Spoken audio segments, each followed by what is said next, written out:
video बने साफ सुथरी मच्छी हो पकड़ा था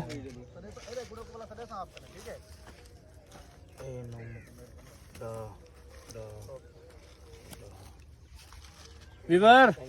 अल्हम्दुलिल्लाह तो फिर कल यहाँ पकड़े टुबी थे मजाक नहीं एक बड़ी गाल है दे पे माशाल्लाह भाजी दी है भी आप अपना जरा नसीब मली है तकरीबन 5 किलो दी है वीवर हां ठंड से हाथ वाला गाल नहीं जिंदा मच्छी अदा हूं को हूं तो घा ए दा ही दी देवनी है अपना मच्छी भाजी दी मुश्ताक हूं याद मुझे भाजी काट रखना आज पैसे को आज काट रखना दा हुंदी हां देओस वे एक देओस ब्याह मैं दादा खणा पूछदा पिया देओस खुदा दे बंदे बी दे मैं भाजी निकली रखी है बस ठीक है ए गान खान साला चोखन वे लाने से सीने पे चोखन 9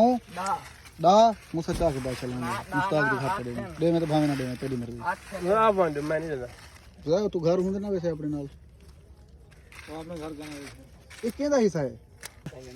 अल्हम्दुलिल्लाह तो फिर कल यहाँ पकड़े टुबी थे मजाक नहीं एक बड़ी गाल है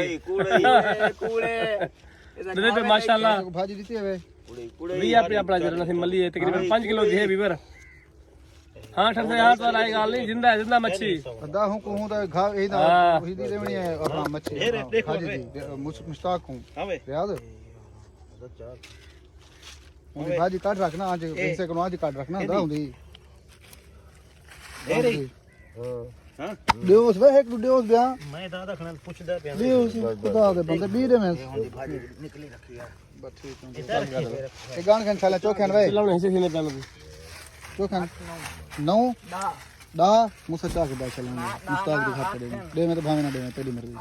आप वांड मैं नहीं देता तू घर हुंदे ना वैसे अपने नाल वो अपने घर जाना ये केदा हिस्सा है